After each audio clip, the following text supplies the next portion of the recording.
Doctor Atul भोसलेंमुळे कराडच्या pipeline दुरुस्तीसाठी काम लागणार मार्गी। कराडच्या पाईपलाईन दुरुस्तीसाठी डॉक्टर अतुल भोसलेंच्या प्रयत्नातून 6 कोटी 38 लाखांचा निधी मंजूर। महायुती सरकारकडून 6 कोटी 38 लाखांचा निधी मंजूर। शहरात आनंदाचे वातावरण। कराड दक्षिणच्या सर्वांगीण विकासाचा ध्यास घेतलेल्या भाजपचे प्रदेश कार्यकारिणी सदस्य डॉक्टर अतुल भोसले यांच्या प्रयत्नांमुळे कराडच्या पाईपलाईन दुरुस्तीचे काम कायमस्वरूपी मार्गी लागणार आहे।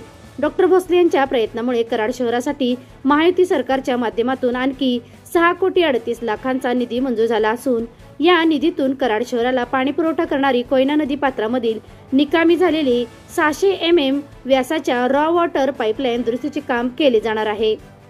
कराड शहरातील नागरिकांना पाणी पुरवठा करण्यासाठी वारोंजी गावच्या हद्दीमध्ये अशुद्ध पाणी उपसा करण्यासाठी जॅकवेल बांधण्यात आले आहेत। या ठिकाणच्या पंपांमधून अशुद्ध पाणी उपसा करून ते 600 mm व्यासाच्या पाईपलाईनद्वारे कोयना नदी पात्रामधून पंकज हॉटेल मागील नगर परिषदेच्या जलशुद्धीकरण केंद्रामध्ये आणले जात होते। जवळपास 2018 पासून या पद्धतीने कोयना नदी पात्रातून पाणी आणून ते शुद्ध करून संपूर्ण शहराला पुरवले जात होते। पण कोयना नदीवर सुरू असलेल्या पुलाच्या कामामुळे पाणी उपसा करणाऱ्या पाईपलाईन निकामी झाल्याने संपूर्ण कराड शहराला पाणीबाणीला समोर जावे लागले। सुमारे 5 ते 6 दिवस शहराचा पाणी पुरवठा खंडित झाल्याने कराडकरांना ऐन पावसाळ्यात पाणीसाठी दाही दिशा भटकण्याची वेळ आली होती। पण त्याचवेळी डॉक्टर अतुल भोसले यांनी कराड शहराला कृष्णा उद्योग समूहाच्या माध्यमातून टँकरद्वारे अहोरात्र पाणी पुरवठा करून कराडकरांची तहान भागविली।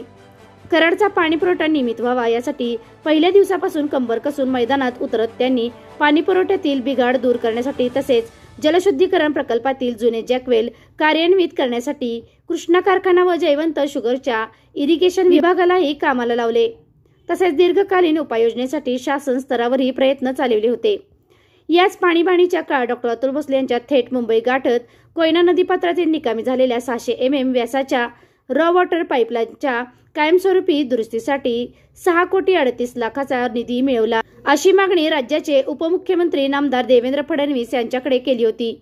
नामदार फडणवीस यांनी डॉक्टर भोसले यांच्या मागणीची तातडीने दखल घेत नगर विकास खात्यास तात्काळ कारवाई करण्याचे आदेश दिले।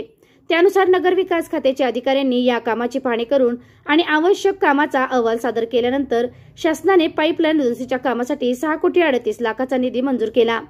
नगर परिषदांना वैशिष्ट्यपूर्ण कामासाठी विशेष अनुदान या योजनेअंतर्गत कराड नगरपालिकेला हा निधी मंजूर करण्यात आला असून या प्रकल्प खर्चाचा 100% हिस्सा राज्य शासनाचा असणार आहे। त्यामुळे नगरपालिकेच्या खर्चाचा कोणताही भार सोसावा लागणार नाही। या निधीतून कोयना नदी पात्रातील पाईपलाईन दुरुस्तीचे काम केले जाणार असल्याने येत्या काळात कराडच्या नागरिकांची पाणी समस्या कायमस्वरूपी मिटण्यास मदत होणार आहे। या निधीमुळे शहरातील नागरिकांमध्ये आनंदाचे वातावरण आहे। कराड शहराला पाणी पुरवठा करणाऱ्या रॉ वॉटर पाईपलाईन दुरुस्तीसाठी शासनाने नगर परिषदांना वैशिष्ट्यपूर्ण कामासाठी विशेष अनुदान या योजनेअंतर्गत 6 कोटी 38 लाखाचा निधी मंजूर केला आहे। या प्रकल्प खर्चाचा 100% हिस्सा राज्य शासनाचा राहणार असल्याने नगरपालिकेच्या या खर्चाचा कोणताही भार सोसावा लागणार नाही। हे काम पूर्णपणे शासनाच्या निधीतून पूर्णत्वास नेले जाणार आहे। SK क्राईम न्यूज साठी संतोष कदम, कराड।